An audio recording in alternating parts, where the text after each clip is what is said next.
I'm excited to be here again, and yeah, let's go for it. We're going to launch this thing today. I'm feeling good about it. Yeah. All right. We're happy to be back for a second launch attempt at this flight. Now, during our first attempt at this launch last week, we had to scrub that launch due to an avionics issue. Yes, and that issue prevented the booster from verifying a command.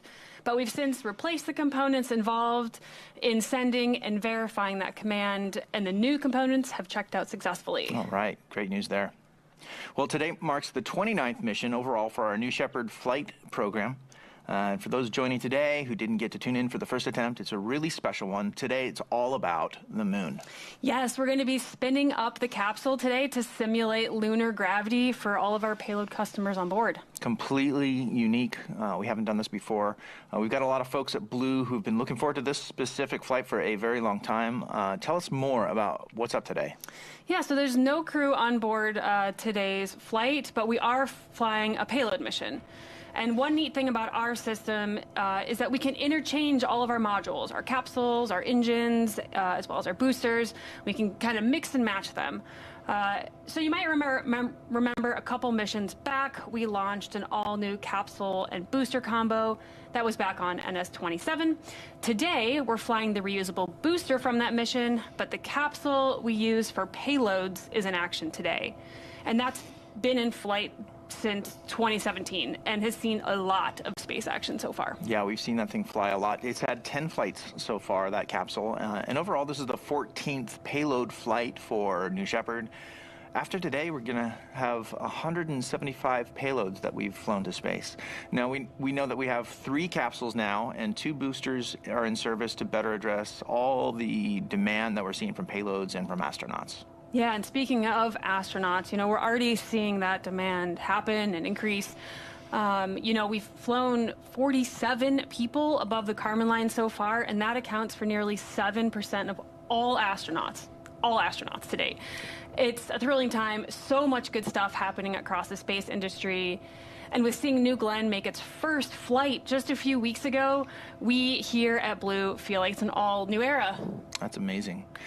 Just coming up here, we're going to have a Go poll in just a couple minutes. Let's be listening in for that. But in the meantime, we've covered this the other day, but let's talk again about what's on board today. Yeah, this flight is carrying 30 payloads, 29 in the crew capsule and 1 on the booster. Now, over half of these payloads are funded by NASA's Flight Opportunities Program. They're testing innovations critical to achieving the Artemis program goals and exploring the lunar surface. The other payloads come from universities and commercial providers. These are also testing innovations that advance various lunar efforts. Yeah, and speaking of testing, Honeybee Robotics, which is a Blue Origin company, is responsible for 4 of these payloads. There's a photo of the payloads that Honeybee's flying on board today. Yeah, these technologies, they're all about lunar regolith, or the soil of the moon. They're researching how we'll excavate and process that soil. Honeybee is doing a lot of great work for us right now. They're paving the way, you can say, for the future lunar exploration and habitation. Awesome. Yeah, Blue is all about the moon. Sometimes we characterize really all of our work, especially in this generation, the work that we're doing today. It's all being very moon-centric, and thanks to the Honeybee team for all their incredible work, helping to point our way back to the moon. So let's get into a little bit of the science here as we wait for the Go poll. It sounds like from Mission Control that might be happening within the next minute or so, so let's be ready for that. How do we exactly concoct this lunar gravity that we're talking about? Yeah, great question, Joel. So let's take a step back and imagine you're standing there with a bucket of water in your hand, and you start to spin that bucket of water around in a circle. Now that water, as you can imagine, will stay pressed against the bottom of the bucket because of the outward force created by you spinning. That force is called the centrifugal force. When the crew capsule spins, now let's imagine the crew capsule's that bucket, and we spin that capsule up, everything inside will push outwards towards the walls of the spacecraft. And that, of course, brings up lunar gravity. Yeah, exactly. So lunar gravity is 1/6 that of Earth's gravity. It's a lot less. Now, the capsule's spin speed has to be exact to get this just right. The faster it spins, the stronger the force. So the amount of spin is matched to the weaker pull of the gravity on the moon. Now, this isn't real gravity, but it feels like gravity because of the force of the spin. Today, we're going to be spinning at 11 rotations per minute. We normally do spin the capsule a little, But compared to our normal spin rate, about a half a rotation, this is going to be much more, 22 times more intense to be specific. Awesome. So that's way faster, and we're able to do this testing right at the Kármán line. And that's just 100 kilometers from Earth. That's where New Shepard flies, and that's just way more reachable for us and suited to these scaled-down experiments compared with, say, going all the way to the moon, which would take several days of spaceflight.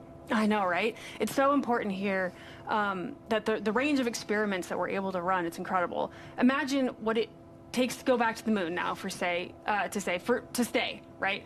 Now, what kinds of technologies? I'm going to cut in right there. Yeah, I hear that the go poll is happening now, so let's listen in. Push to talk. PM recovery.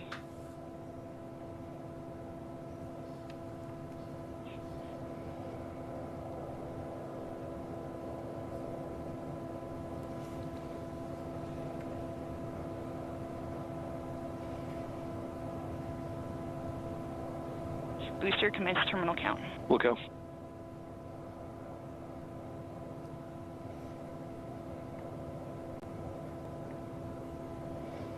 Engineering verified trajectory index 1. Copy, boosters SE, all ones.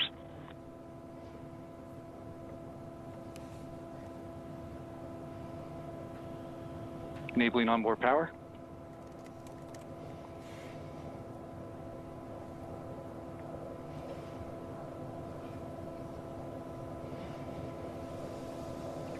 All right, I think it was a little hard to hear there, but it sounds like we are go for terminal count, which is exciting. So the team is preparing to head into terminal count. That's the auto sequence is coming up here shortly. So, yeah, I mean, Alice, continue talking about this, the lunar experiments that we're doing on board and how we're. I mean, you were saying about like the way that we're doing these experiments is great because it's so scaled down and a lot more achievable on New Shepard than it is for us to just go to the moon. Yeah, absolutely.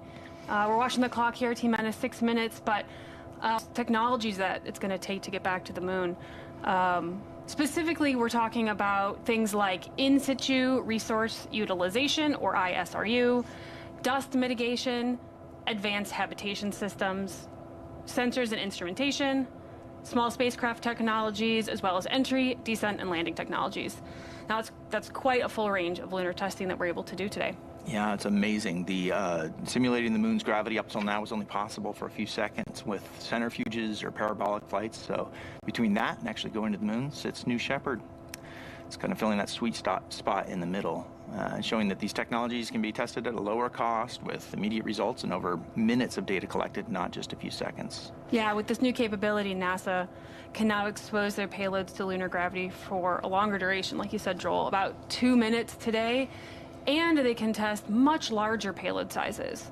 On top of all of that, allows research to get their test results today, the same day, in just a few hours right after the capsule lands. So yeah, New Shepard is not just a launch vehicle. It's essential for making testing of technology possible for these teams. Awesome. So with that, Alice, let's talk a little bit about the flight profile of New Shepard. It has a flight path that spans about 12 minutes total. And why don't you take us through, like, how does that go as we approach this terminal count moment here? Why don't you take us through the flight profile? Yeah, here's the flight profile. The show starts at T0 in just about 4 minutes, with the BE-3 engine propelling New Shepard off the launch pad in West Texas. We head to space, passing max Q, and about 2.5 minutes, we experience MECO, or main engine cutoff. At that point, the capsule separates from the booster, and it will continue its parabolic flight past the Kármán line and experiencing lunar G during that spin. While payloads in the capsule conduct their experiments, the booster descends faster due to its shape, it deploys air brakes, and the BE-3 engine relights for an autonomous landing on the pad. Meanwhile, the capsule starts re-entry at about 3.5 minutes after separation. Parachutes will deploy for a smooth landing, and once on the ground, the capsule is greeted by ground crew and the eagerly awaiting payload customers while the booster is getting ready for its next flight. Every New Shepard flight has essentially the same profile, but every now and then, as you said, we do a little variation, and today there's that fact we're giving the crew capsule that extra special lunar twist. Yeah, I can't wait to see the results. All right, with that, we are at T-minus 3 minutes and 15 seconds. We're very close to liftoff. So let's throw it to the rocket there as we await those final bit checks that we'll see all those actuating surfaces being finally tested as we approach the moment of liftoff.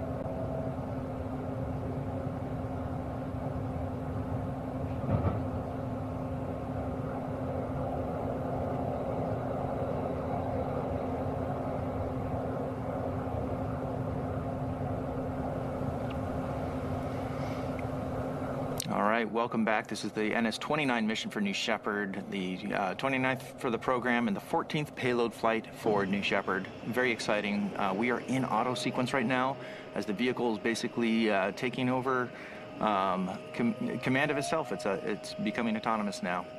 Yeah, and you can see right there from this view that bridge retracting from the capsule. Always a great sign that we're really close to launch. Let's stand by and watch these beautiful views from West Texas.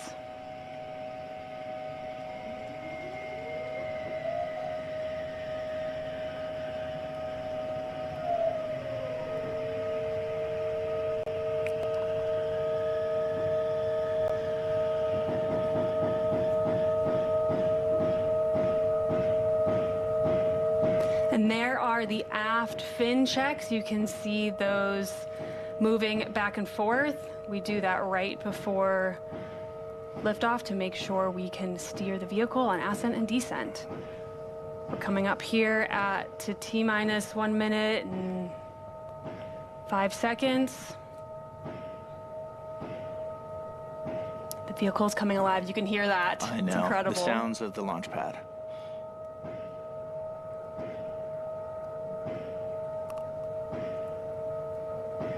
With a keen eye, you might be able to see that engine nozzle gimbaling down there at the bottom. Yep, I see it. Hard to tell from this far, but beautiful views. All right, we're also keeping an eye on the pressures and temperatures in those propellant tanks. Both need to stay in that green zone, that go zone. All right, we're at T-minus 30 seconds and counting. All right, Alice, well, here we go. It's time to hand it off to Mission Control now and launch this rocket. T-minus 16, guidance internal. MMT, we're going to go on this morning. We're isolated. T-minus 10, 9, 8, 7, 6, 5, 4. Commanded to start. 2, 1.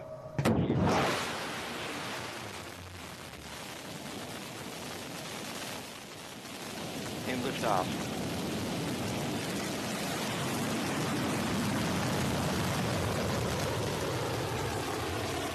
New Shepard has cleared the tower, heading to space.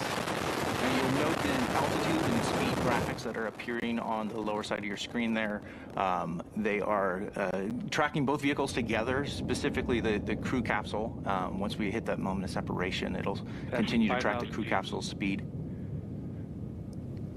Now, the atmosphere, of course, is getting thinner and thinner as we approach space.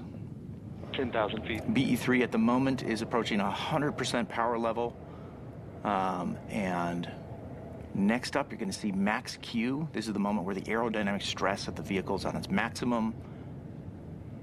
As we do that, the BE-3 engine's going to throttle back just a little bit as we pierce through the atmosphere.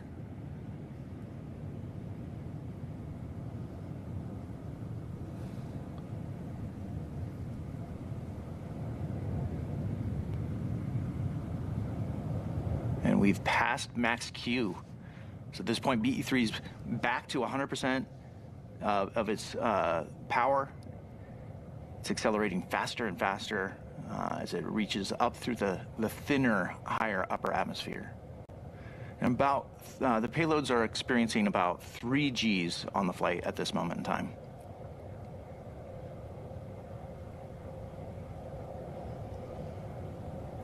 About a minute 45 seconds of boost so far. Now the velocity meter, as you can see, is not correct. We're going much faster than 25 miles per hour, so ignore that.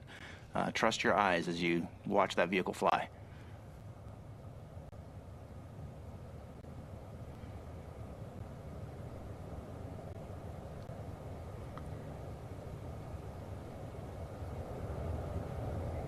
These onboard views are very helpful to see, as you can see the Earth descending away from the camera there. All right, we've hit MECO. Main engine cut off.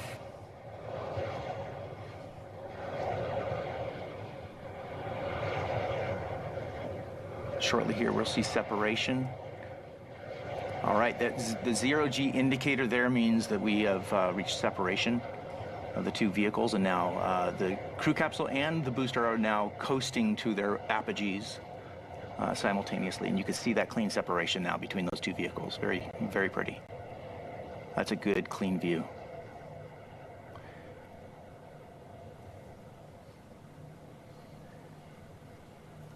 The capsule at this point will begin its spin up for the payloads inside to experience not 0G today, but lunar G. It's a little hard to see from this camera view, but we can't wait to see those results. Now, the booster has begun its descent. You can see that booster is making, there's a lot of separation there between the crew capsule, the top picture, and the booster down below. The data that you're seeing now is needs to be refreshed on the screen, so apologies for that. But the booster is going to land about 2 miles north of the launch pad down in West Texas, right back at the launch site.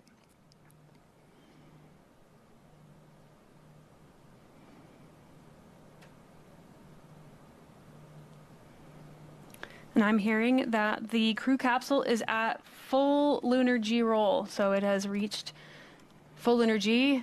Those payloads experiencing that, conducting their experiments, doing all the science that they've waited months and years for in some cases. That's right. Yes, we've been looking forward to this flight for a very long time.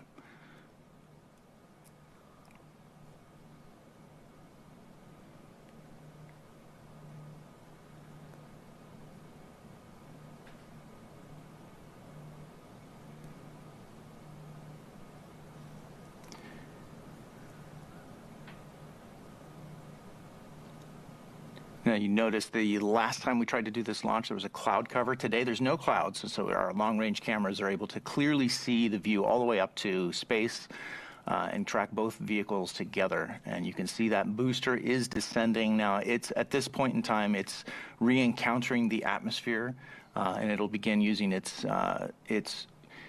steering fins to be able to guide it autonomously all the way back to the launch pad, or not the launch pad, but the landing pad, which is very, very much nearby, about 2 miles north of the launch pad.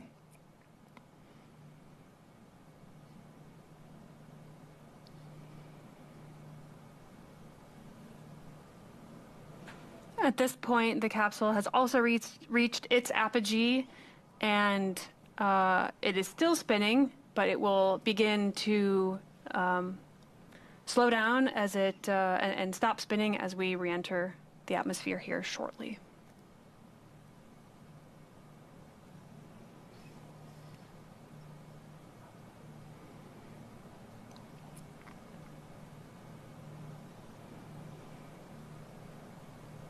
It's a very clean, long shot from our long-range camera on the ground in West Texas. Now we're tracking the vehicles now. This camera here is looking at the booster as it's descending. You can see those wedge fins have deployed off of the top of the ring fin.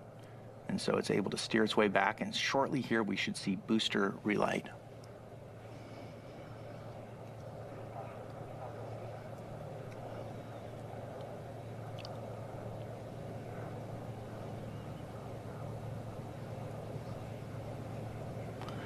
All right, here's a nice side-by-side to see the crew capsule on the left side and the booster on the right side of your screen as they're both descending. The booster is winning that race to the ground. It's nearing the ground right now. Those air brakes have deployed, which is really cutting the booster's velocity down. Again, ignore the stats that you see on the screen. Those are not accurate today. All right, there's engine relight.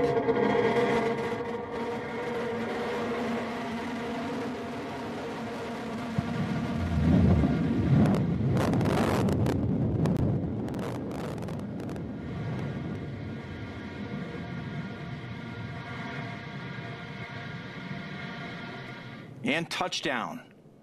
All right. Love to see that. A clean booster touchdown. And then here's the crew capsule. Yep, Still we got descending. eyes on the capsule.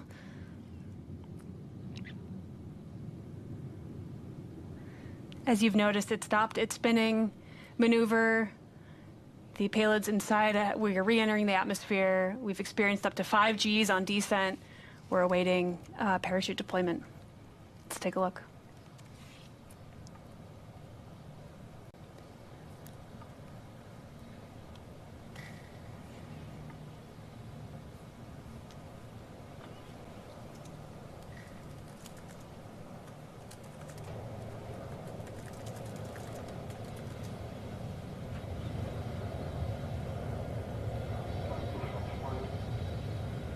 There's the drogue deployment.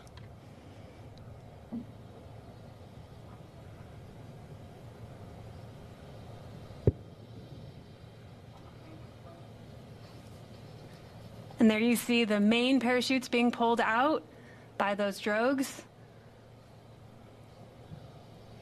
Beautiful. Beautiful. We love to see it. Now, if you've got a keen eye, you might note the parachutes have a slightly new design. And you can see one of those is lagging on its inflation, but that's all right. We've designed the system to have backups to the backups. This system can safely land with fewer than 3 parachutes. So we're going to continue following this as it approaches the West Texas desert, and it looks to me like the stats that you're seeing on the screen are accurate there for the capsule descent. That's the correct expected descent speed for the capsule after the parachutes have deployed, right about 16 miles an hour. You can see this is a shot from one of our drones. You're seeing the little bit of a helicopter, the blade of the drone there. Yeah, now as we descend under parachutes, now they are essential for providing a gentle touchdown of our capsule, but like Joel said, we've got many backup systems. One of the nominal systems we use for touchdown is our retro thrust system. That might kick up a little bit of dust here. Let's take a look. And that third chute looks like it has now inflated, which is great. And touchdown. All right. Beautiful touchdown of the capsule today on our 29th mission here. Incredible to see. Now our capsule recovery team is currently driving out in a convoy. They're going to meet the capsule. They're going to safe the vehicle and open the hatch and extract some of the payloads today. Well, that was a great day watching this new vehicle fly to space and back. Not new vehicle, but this new combination of our payloads capsule along with our newest booster. And let's not forget, we want to see, millions of people living and working in space in the future. And so New Shepard is also, even though we were watching a great payload flight happen today in front of our eyes, New Shepard's also designed to take astronauts to space. And so if you would like to purchase a seat on a future ride to space, just visit blueorigin.com and click the Fly to Space button. Your own journey to visit the Kármán line may be closer than you think. Yeah, and if you'd like to join our team and help us build a road to space, we've got hundreds of positions open across all of our manufacturing facilities from coast to coast, Florida, Alabama, West Texas, and Washington. Just visit us at blueorigin.com/careers. And there's more. If you liked what you saw today, we have some great gear available, including a very cool mission patch. There it is in the middle there. This one's a cool one. It features a crescent moon at the top, which it represents the lunar gravity that we're simulating on today's flight, and that 2 minutes of lunar G-spin. It's got a few hexagons in the background there. Of course, those represent our partners at the Honeybee team. And the crew capsule there is using its RCS system to spin up that lunar gravity.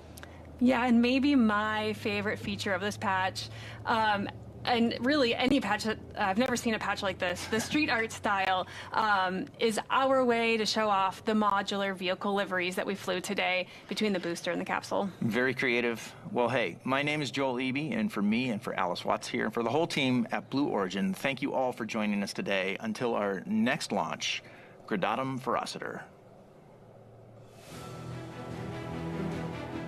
Have you ever dreamed of going to space and gazing back on Earth through some of the largest windows that have ever flown in space? We certainly have. T-minus 10, 9. A once-in-a-lifetime journey is closer than you think. It's your time to join the new generation of astronauts.